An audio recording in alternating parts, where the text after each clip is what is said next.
Kelsey Ray here with South by Southwest. I'm on the red carpet for the feature film I Don't Understand You, starring Andrew Rannells and Nick Kroll. Join me as I talk to some of the casting crew.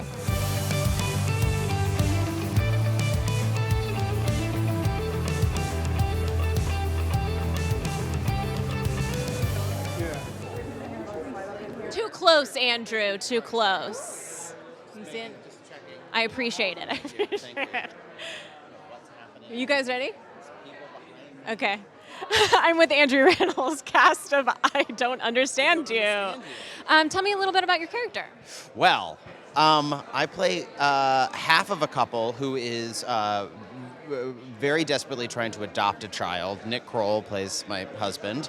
And while on vacation in Rome, we find out we are going to be parents, and that a birth mother has chosen us out of many options. She's chosen Nick's character and I to be the parents of her child. And then things go kind of south. I don't know what I'm supposed to say, what I can say, because it does take a very dark turn. And it's about these two men who are really willing to do anything to start their family. Anything. Juicy. I'm like... Anything, yeah. So y'all shot in Italy. Yes, we did. What were some of the disadvantages and advantages of shooting abroad? Well, it was, once you get over the jet lag, it was very exciting to be there. And obviously you were filming in Rome. So it was really, it was beautiful. We were on the Spanish Steps. We were walking through these beautiful neighborhoods. It was really incredible. Then as the movie sort of got darker, things got darker. We were on basically like a month of night shoots in farm country outside of Rome, which was very beautiful during the day, but at night it was just dark and cold. So Nick and I, it really did sort of lend itself to the story of these two Americans who are very much untethered and kind of don't know where they are and how they're going to get home. And here we were. There were nights where I would look at Nick and we'd be like shivering in the darkness, like, do we ever go back to America, or do we just live in the Italian countryside now? When does it end? So it lent itself to the horror part of the movie. The acting, which was great. A lot of meta going on. You're a master of both stage and screen. Come on. I'm gonna master. I would say I do it. I'm personally saying you're a master of it. All right. How would you say the character prep differs between stage stuff versus screen stuff? The stage stuff is great because you know you're going to get a whole shot at this show, right? You're going to start at the beginning, you're going to finish it, you're going to do it every night. You know, the audience is going to be different, things are going to be a little bit different, but you get multiple shots at it.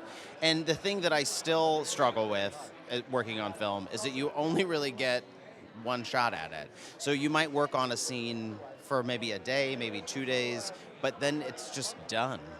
And then it exists forever here at South by Southwest or wherever people will watch this. So that I still have a hard time wrapping my head around. I respect that. Thank you for your honesty. And just to shout out to where we are right now at the Zachary Scott Theater, I actually worked at this theater in 2002. I played Hedwig here. Years before I played Hedwig on Broadway, I was Hedwig here in Austin, Texas. Wowee. Well, welcome back. I'm only telling you that. An exclusive, a South by exclusive. That was a scoop, South by Southwest. I'm here with Nick Kroll, cast of the movie I Don't Understand You. He's right here, up close and personal. Welcome back to South by Southwest. Thank you.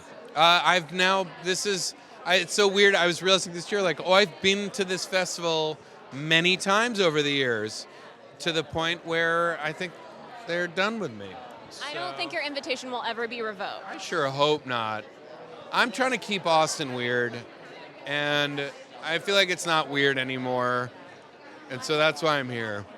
Thank you for bringing the weird. I appreciate that. Yeah, so I'm going to be running nude through the streets right after this. I'm not going to watch the movie. I'm just going to be on a bird scooter with a helmet on, absolutely naked, just flying through intersections and seeing what happens. What is your favorite part about coming to South by Southwest? I mean, I love, truly, I remember early on in my career of like hoping one day that I would get invited to go to South by to do stand-up or anything. And now I've come with a few different films and done shows. What's so fun about it is, one, the quality of the films are always cool and interesting. I think it's the best audience of any film festival I've been to. People are genuinely psyched, and they're psyched for every kind of movie, especially a movie like I Don't Understand You, which is like funny and kind of scary and thrilling, and so that's always fun. Austin is just a great town, and you know, I'm the chief designer at Tesla now. I designed that fucking truck. I was going to say the Cybertruck. Are you responsible? I designed the truck, so it's fun to be back here, to be around the truck again. Bulletproof. Team. Anyway, so I'm happy to be back. Awesome. You play the character of Dom in this movie. Yes. Can you tell me a little bit about your role? Yeah, I'm Andrew and I are Andrew's Kroll and Dom are married.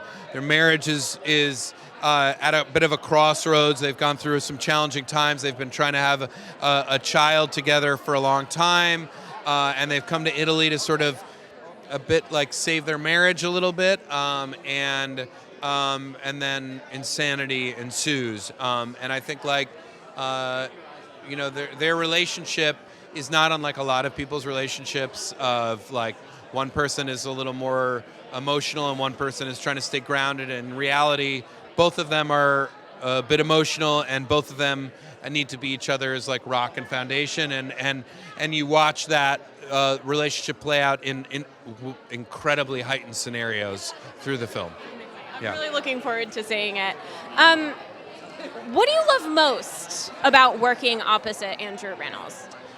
I mean, I knew Andrew socially for a long time, and then he's been an incredibly important part of Big Mouth as Matthew, and so I've just been it's weird when you are a fan of your friends, or you're a fan of someone, and then you become friends, and then you realize you're still a fan, and even more so. And so when the opportunity came to make this movie opposite Andrew, it was a no-brainer because he's so unbelievably talented and charming and has such an ease with both the dramatic and the comedic, and so he's just, I mean, it was such a no-brainer to do this with him, but to then work with him every day. And I'd never worked with him in this way, to just see him show up every day and be so natural and so good. It was just a pleasure every day to work with him. All right, I'm here with Morgan Spector, cast of I Don't Understand You. Morgan, tell me a little bit about your character. My character's name is Massimo. He's, I don't want to say, I guess I will say redneck. He's like an Italian redneck. He lives in the country, and he's sort of he drives a big truck with flames on it, like shitty flames on the front of it. And he's reminiscent of the Tesla truck. Very much, yes. Yeah, but like, so he has the kind of like redneck version of although I mean the Tesla truck is also the redneck version of the Tesla truck. Yeah, and he sort of takes care of his mother. He lives in the country and helps around the sort of family farmish thing. He's got a resplendent mullet. Yeah. Was the mullet natural? No, unfortunately, no. It was. I needed artificial assistance for the mullet. Artificial assistance for it. Tell me, what was the best part about working abroad in Italy? Working in Italy? I mean, we lived in Rome for like a month almost, and I didn't have to pay for it, which was rad. And I got to bring like my daughter and show her some Italian places. But also, actually, being on a film set where most of the crew didn't speak English, or they did speak English, but they would speak to each other mostly in Italian because they were Italian. But the words for rolling and cut, the rhythms of a film set are the same, and so there's that sense of there being a kind of universal process in terms of making a film, which is cool. That it's a beautiful thing. Actually, instead of cut, they say stop. which is very charming. And That is a little aggressive now that I think about it. no, it is. Yeah. Yeah, I mean, we're not actually, most of the time, we're not shooting on film anymore. It's not, yeah. God, that's a beautiful way of looking at it. So you do a lot of theater. Is there a difference? You're a master of theater. Is there a difference in the way that you're preparing for a character for a theatrical program versus on the screen? Yeah, I think so. I think there's sort of more, for me, theater is more about how a character sounds, how the actor sounds, and the quality of the voice and the quality of the way you speak. That's obviously true on camera as well, but I think with film, it's just much more of a purely visual medium, and so the way you look, the way you carry yourself, I think that has more of an effect, or it's sort of more, it has more importance. But, in a certain way, you're still trying to inhabit another human being and fully invest in these imaginary circumstances. So there's a tremendous amount of overlap as well. Well, thank you so much for talking to us, and I'm looking forward to watching the film. Enjoy. Okay, so I'm with Eleonora Romandini. She's cast of I Don't Understand You. Tell us a little bit about your character. So my character is a country girl, a countryside girl, and she's very, she doesn't have much contact with tourists usually. They used to have, but now they don't, and these are the first tourists that they meet in a long time, so they're very challenged with the language. And I think she's very unapologetic, and I love that about her, and she's brave, and I loved everything about this character and the challenges and inspiration that I could get from it. Very cool. You started doing your work in Italy. Like, you're from Italy.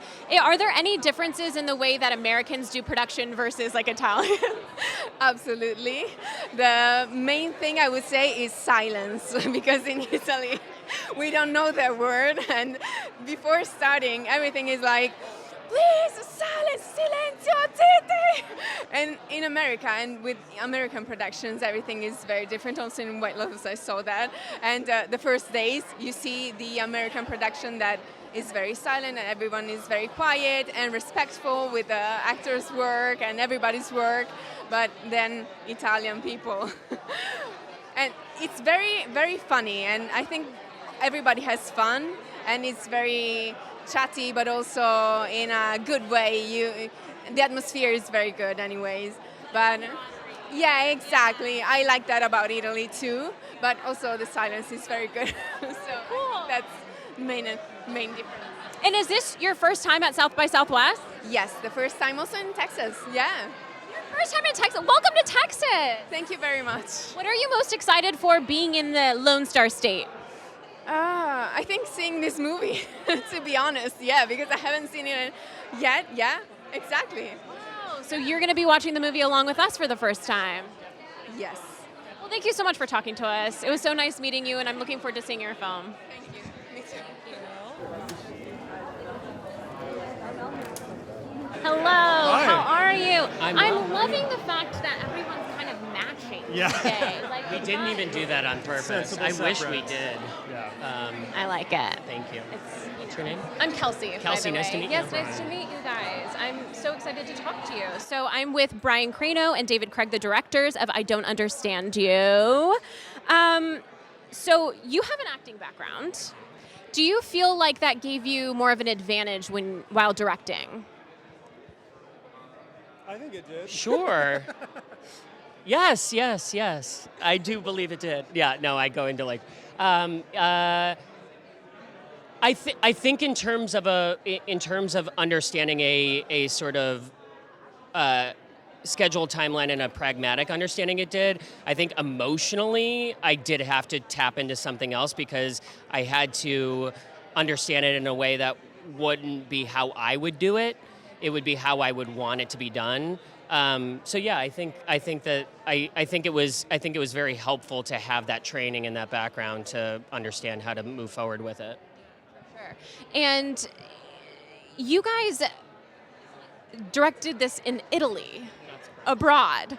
What were some of the challenges, but also some of the advantages of filming abroad? It's amazing. I mean, the crew was so talented and so fast, and that was really a blessing. And when we got there were 7 Americans on the crew, and everybody else was Italian.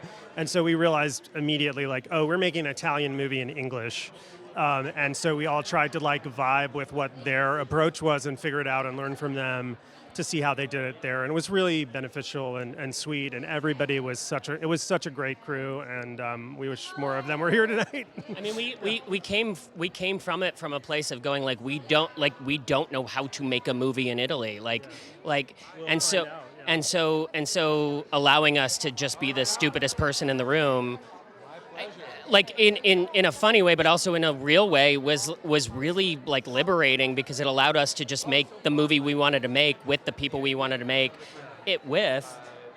And there's a lot of pride in their work there. There's a lot of pride in the locations, and they wanted to share the culture with us in a really great way, and the filmmaking culture. It was awesome. Like there's not a way to demean, like I don't want to demean American filmmaking, but there is like every single person that worked even on a day on the film read the script. They knew what they were making, they knew what they were coming into, so it was just an absolute wonderful experience. It's almost like you could leave your ego at the door with that kind of process. And you have to. You don't know what they're saying half the time. Like honestly, they would scream at each other in Italian, and we'd be like, "Hope it's going okay." Hope they worked it out. Yeah. It was a great time. It's a really great time. So tell me a little bit about the story of the film and what made you want to tell it. So we went to Italy right before we were about to adopt the child that we now have. And it was our 10th anniversary, and we were kind of like questioning whether or not we should go because it was so close to his birth.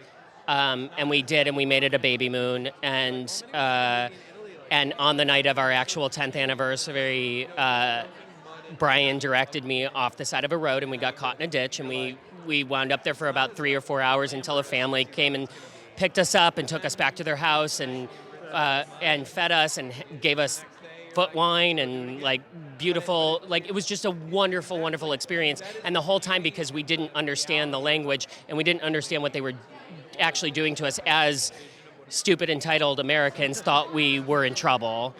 And so we just immediately went like, oh, that should be a horror movie. So we kind of like turned our emotional trauma into a funny romp. Yeah. So this is an autobiographical story. I mean, For a while. For a while. Let's say the first premise. The first act plays itself in a way that's a bit autobiographical. We didn't do a lot of the things that happen in the film, but we would have. We would have. Yeah. I like it. I like it. Maybe not the horror part. You're not claiming the horror part for your life, but. So, I'm so excited that you guys have chosen South by Southwest to premiere this film. Why do you feel like it's the perfect match for your film? I mean, audiences here love movies, want to come here to be entertained. And are open, excited, and energetic about anything that feels fresh. And so I just feel like it's the perfect venue for making this the home for our film's premiere. Yeah. Thank you guys so much for talking to me, and I'm really looking forward to seeing your film. Please join me in welcoming back the director, Brian Crano and David Craig. And they're going to bring all their friends out. Thank you. Go ahead.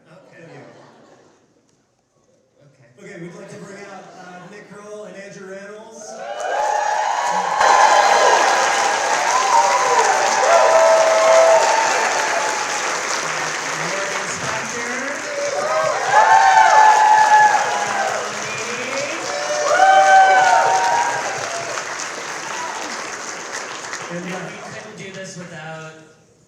Unbelievable support and protection of the best producers in the industry, catered and Jesse Burgum. I'll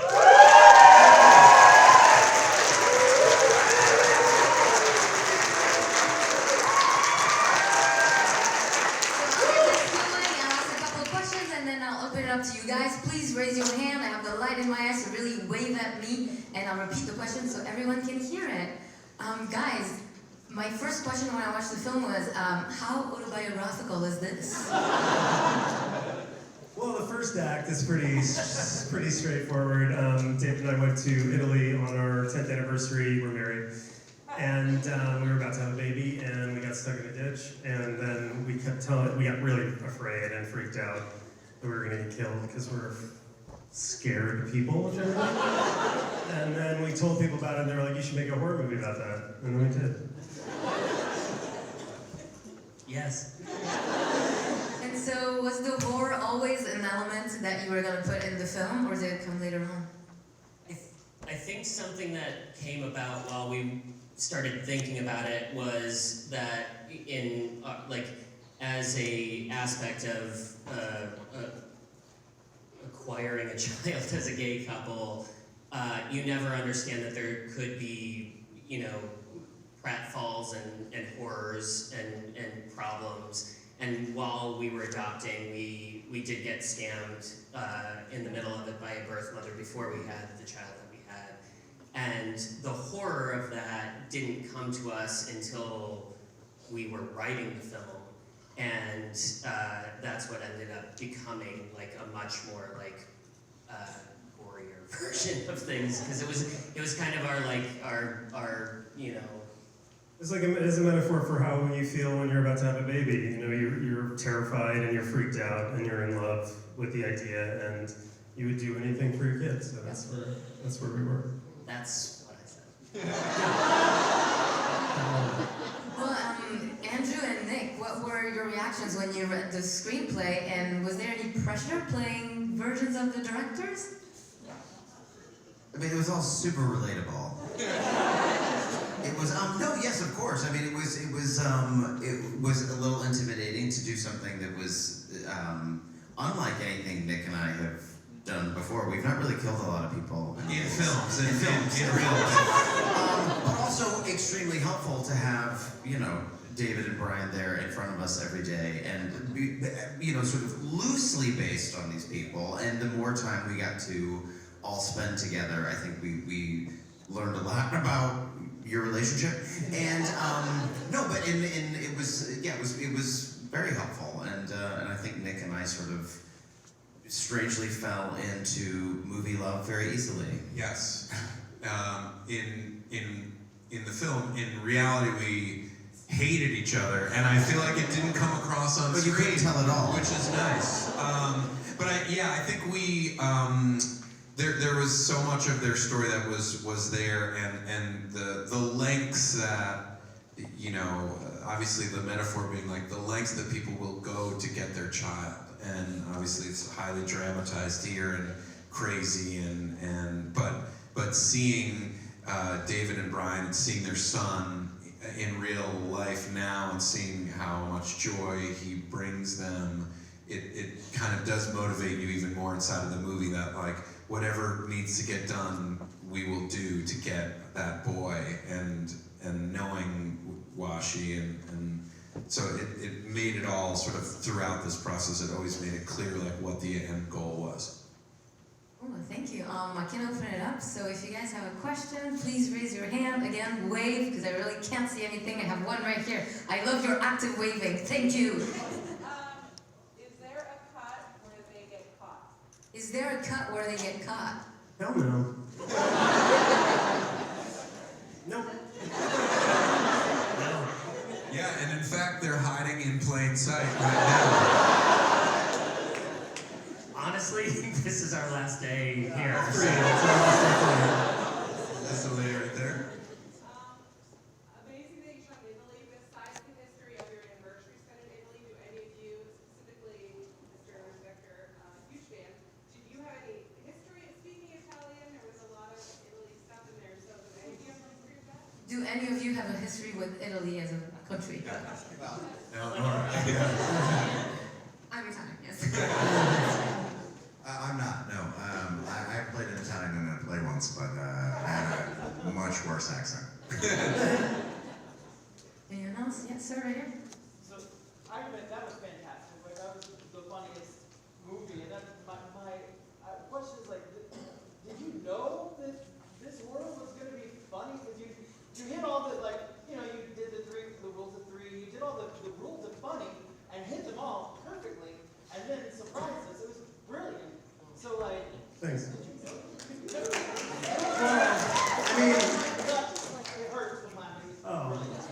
sweet. Thank you. Did you know that it was gonna turn out that funny when you wrote it?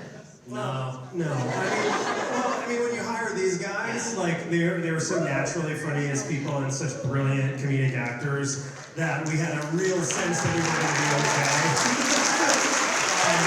There's truly, I mean, and not to like blow their trumpet or whatever, there's truly nothing that they can't do. Like we kept pushing further and further to see like how much more can they get. They throw her off the table and see if we can make that work. You know, just if you wanting to test how much they can do, and you're still with them. That's the. Well, and I'm sorry, but that's awesome. Thanks. Well, and I think something that we learned too is like they were in, the two of them were in 98% of the movie together all the time, and so to rely on that meant that we had to understand that they would just show up, and every single day they showed up to do that, and I think that that's what provided the testament to us creating what we have. We have one right here. Was that your son? Yeah, that's our baby. Yeah, he's very directable. Yeah, he was great. That was day one too. Yeah, he worked first. Yeah. He actually asked me. He was literally like, the only way I'll do this is if I can be a cowboy. And so I made the same request. we don't get your paychecks. Yeah. But you did get my chaps, and I do have them. What's the Well, hardest I don't part know, of the filming? month and a half of in the rain and fucking outside of Rome. 6 straight weeks at nights, and then be like, be funnier, be colder and wetter. Yeah. Be funnier, wear a wetsuit and be hilarious. It was about a month of just being damp. Yeah. Just slightly damp. Very But, damp. You know, if you're gonna do it, this was a really lovely group to get to do it with, and but Nick and I did have a few moments of like we couldn't really. We just Yeah, it was at the end. Yeah, the end of the movie. It's when we kill Eleonora. There's a mistake. That was you were complicit. She was, but there. It's the moment we hit her and we're looking down on her, and it's like literally night 40. I'm not night. It's like night 20 in a row. Like it had been 4 or 5 weeks of nights, and it was a wonderful, fun shoot, but it was very challenging to work that many nights in a row. And it was like the Friday, it was like the last day, and we're looking at her, and Andrew just improvised, like, we gotta stop doing this. And I lost it, and I really lost it on all levels, where I could not recover. I was delirious, and it was the funniest thing. You're both sort of crying weirdly, laughing. We couldn't stop. It was super intense, but so fun. Right here. Which murder was your favorite? Which murder was your favorite? What were you asking? Yeah. Oh, I feel This is a question that should go to all of you. Yeah. I feel like Morgan will always hold a special place in my heart. No, but that was, I mean, would you like to explain how that was achieved? I mean, from what I remember, I mean, the main part I just remember is just being just soaked in blood from fake blood from my toes for like 3 days. Yeah. And yeah, but there was like a pipe inside? Yeah. There was a bunch of pipes on Morgan. Right. Yeah, it was, they had a pump. This was actually, they had a pump. So when the blood was supposed to come out, they had to, put the plunger down, and then the blood would shoot out. And the first time they did it, it just went like all over everywhere. It emptied the plunger entirely. It was a little much. It was the most challenging death, so it's probably my favorite because it required the entire crew. Everybody had to be, and we had such a tight schedule to do it with Morgan's schedule. And then, it was really rewarding when we were finished and out of that room. Like, it was so amazing to be like, we're never going in that room again. So it was great. Right here? What was the process like trying to get this shot in Italy and working with Italian actors? Shooting in Italy. The Italian actors were amazing. Yeah. The way that they perform and like were so game to do everything was awesome. If you can make a movie in Italy, you should. Absolutely. Yeah, concur. Yeah. Well, the crew was amazing. Like it was, you know, like every single person down to date, like people who worked for the day, like read the script, they understood what we were doing. It was just, it was a real team. But there was a couple nights like with overtime where it would be like, you know, we'd be going into overtime, and in the States you're like, all right, we're going into overtime, and everyone's like, okay, and there were a couple times where it's like, you'd like, we're going to overtime, and then the crew was like, no, we're going to evolve. And they would get together and the entire crew would decide democratically whether they were going to do overtime that night. And they would spend part of the time that you could have shot doing it. It was confusing. And sometimes they were like, we'll do it. We offered them money too. And we were like, we'll pay you more money. And they were like, we don't want it. Like, we want to go home. It's late. Yeah, it's late. It was a different process. Well, I think it was one of our first days that we were filming, and everyone was really nice. We were all really excited. It was also super romantic to film all that, you know, the first several minutes of the film in Italy. We're getting to, you know, we're on the Spanish Steps, and we're doing all this stuff. But we were inside, and Nick and I were doing something, and it was like, it smells like cigarette smoke, like hardcore cigarette smoke. And we start looking around, and like 4 crew guys inside were smoking, including the focus puller. Just had a cigarette hanging out of his mouth and was doing it. But it was romantic and fun. And I was like, we've really done it. Yeah. We're in Rome, really we're shooting a movie, and everyone smokes. Specifically too, like one of the first days of shooting, Lowell Meyer, our DP, was talking to the gaffer, and the gaffer, like we shot the first scene, and he looked at him and he was like, oh, I get it, it's funny, because Americans are stupid. And we thought, we were like, yeah. And he was like, I understand now. We have time for a couple more, so I have one right here, and then I'll come to you. Was it difficult to balance them doing all of these terrible murders and keeping the characters likable?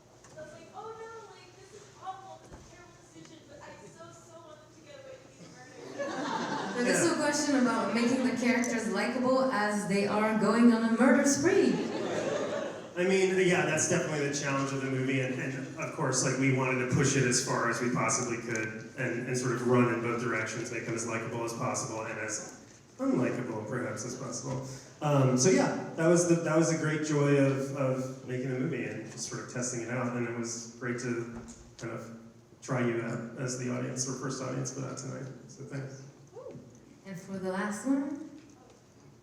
So I assume that y'all don't speak Italian or maybe very fluent, and my question is specifically with the interaction between the cops, like that stuff is so funny. How was it managing and understanding like their interactions and like knowing that the timing is right even though it's in another language? Like how do you know what that comedy is hitting? You could play them without the subtitles, and it's still funny. Because they were so serious, you know what I mean?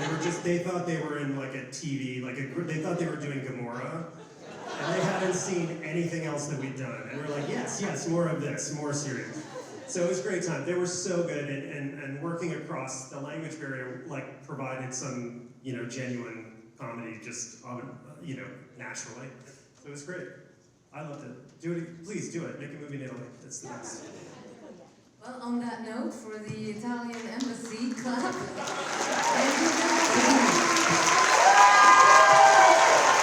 I'm Kelsey Ray. That does it with our red carpet coverage of the feature film I Don't Understand You. I'll see you on the next one.